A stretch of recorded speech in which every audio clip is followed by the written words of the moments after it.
Welcome to Chapter 6. In Chapter 6, we will be discussing one of the most important distribution of statistic, which is the standard normal distribution. We're going to talk about this distribution a lot throughout Chapter 6, and that's mainly what Chapter 6 is about. Okay, but before we start, let's begin by reviewing the number of distribution that we discussed so far in the past couple months. First of all, we have uniform distribution, we have normal distribution, we have distribution that are skewed to the left, and distribution that are skewed to the right. We also have binomial distribution, and so those are the distributions that we discussed. So let's begin by recall what is a uniform distribution. Well, a uniform distribution is basically a distribution in which every value has the same probability, which we say equal chance. To review and give you an understanding what that means, assume that a six-sided die is rolled one time, and X is going to equal to the number of outcomes. In other words, you have the outcome could be 1, 2, 3, 4, 5, or 6 if you roll a six-sided die once. And the probability are all the same for each one of those values. So the chance of getting the outcome of 1 is 1/6. The chance of getting an outcome of 3 is also 1/6 because the die has 6 sides, and if you roll a die, that's 1 out of 6 chance you're going to get one of these numbers.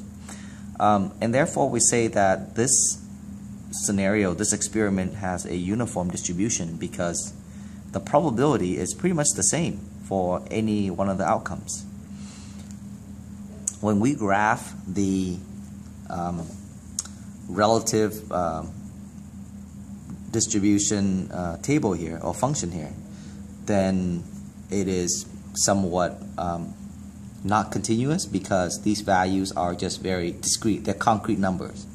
Alright, so when you graph them in terms of like a histogram, you graph it so that they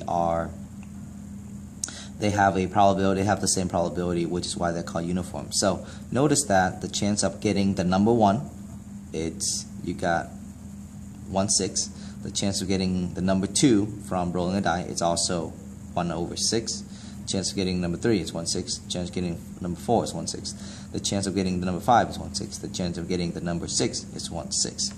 And one interesting thing to kind of note here is that the area of all these blocks, they all add up to 1. So area add up to 1. Okay, think about it. 1/6 plus 1/6 plus 1/6 plus 1/6 plus 1/6 plus 1/6 equals to 1. Now 1/6 represent the area of each one of these, because if you remember on how to find the area of a rectangle, so the height is 1/6 and the width it's 1, because that's what it says right here. From here to here it's 1 unit long. Here to here is 1 unit long. Okay, so the area of each one of these blocks is 1/6 because you multiply these two together to find the area. And so each one of these has a length of 1, and that's why they add up to 1. Area adds up to 1. Okay. Now, a big word that I want you to understand well in this section is the word density curve. A density curve is a graph of continuous probability distribution. And the density curve has two properties.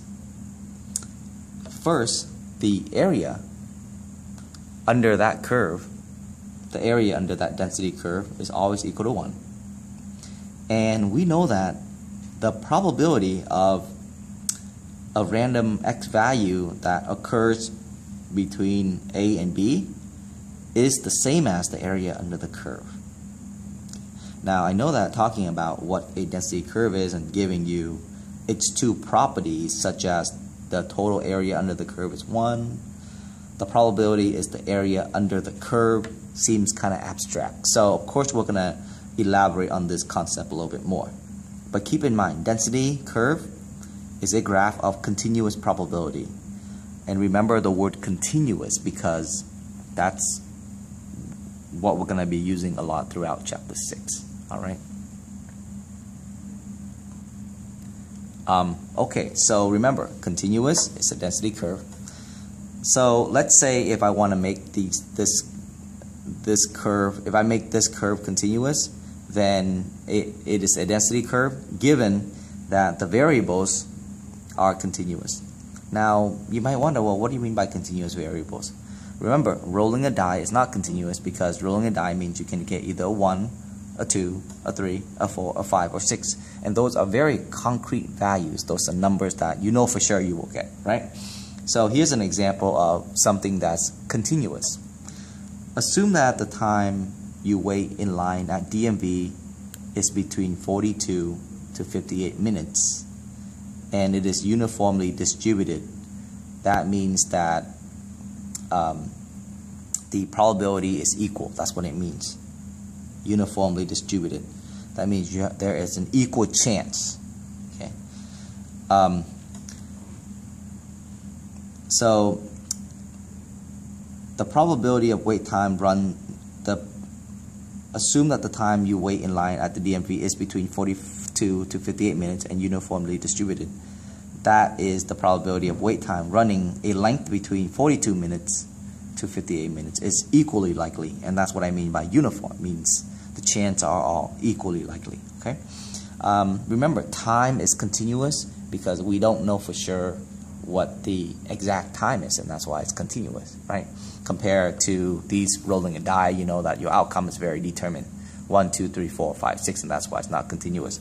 But wait time is continuous because you don't know what the exact time is. So we can represent this with a density curve. Okay? And I want you to kind of recall what we mean by a density curve. It is a curve with an area of 1. Okay? That's one of the major things I want you to come away with a density curve. It is a curve with an area of 1. So how do you represent a curve with an area of 1? Well, so what you do is you draw yourself like an XY plane, right? X, Y. You label these the minutes, and you label the top the probability. And then remember that it says that assume that the wait time is between 42 to 58 minutes. So you label, hey, 42, and then you go put another dot over here, label that 58. Okay, and then clearly the difference between 42 and 58, it's 16 units long. Between 42 and 58 is 16 units long, and so you need to figure out what is the height, so that when I take 16 times this, I get 1. Because remember, the area has to equal to 1. So it turns out that if the area is to equal to 1, that means that this height has to be 1/16th, because 1/16 times 16 is equal to 1. Okay, so that's how you figure out the density curve for a uniform distribution, because clearly this right here has to be, which is our P of X, is 1/16. So that's 1/16, because when you multiply these together, you get 1. Okay. And remember, okay, so one thing to know is density curve, total area under the curve always equals to 1, and that's why we know, that's how we're able to figure out what this number is right here. Okay, because we know that whatever this number is, that represents the length, and that times this equals to 1, because we want the area to be 1, so it has to be 16. Okay, if this number was 8, this would have been 1/8.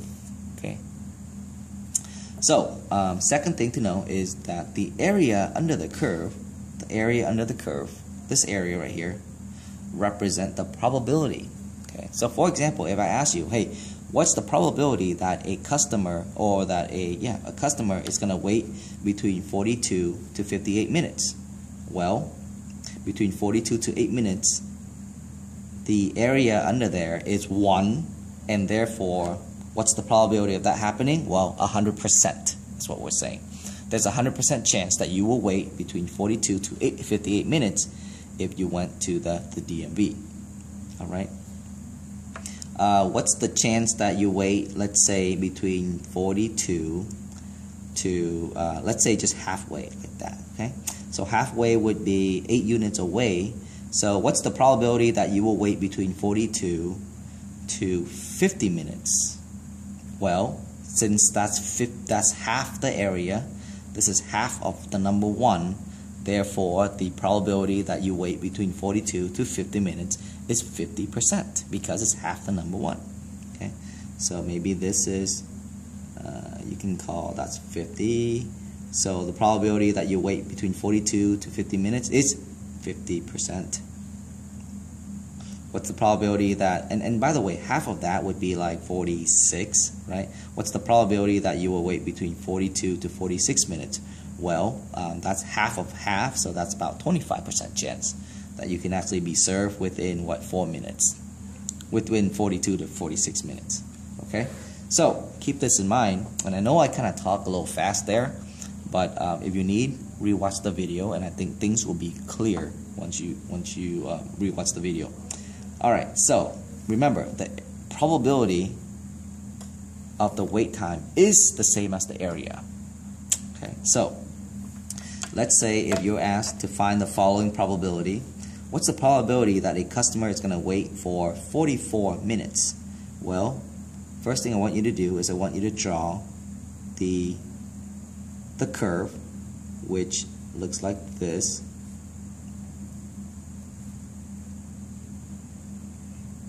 And I want you to shade in between, so shade in from anything bigger than 44. So here's 44 probably, okay? So take that and shade that in, okay? And you want to find the area. Find the area. Well, to find the area, all you have to do is figure out what is the length between 44 to 58. Well, the length is 14. And then you have a height of 1/6. So area is equal to length times width, and because the length is 14 and the width is 1/16, multiply those together, you get 14 over 16, and 14 over 16 can be divided to give you 0.875, which is exactly 87.5% chance. There is an 87.5% chance that you will wait between 44 to 58 minutes. That's what we're saying. Okay. What's the probability that you will wait between 49 to 55 minutes? Okay. Well, because this is a uniform distribution, we have this basis to start. We go, okay, here's 42, right? So here's 49 to 55, here's 58, so 55 is right here. So we want to maybe find this area, okay? Because remember, area is the probability. Start by area is equal to length times width, because it's a squared, it's a rectangle, I'm sorry. What is the length? Well, the length is from here to here. Between 49 and 55 is 6 units long. Okay. Recall that this was 1/16, and what that gives us is it gives us the length, or it gives us the width or the height, which is 1 over 1/16. So we multiply these together. We take 6 times 1 over 1/16. That gives us 6 divided by 16. That gives us 0.375. So 37.5% chance that your wait time is between 49 to 55 minutes waiting at a DMV line.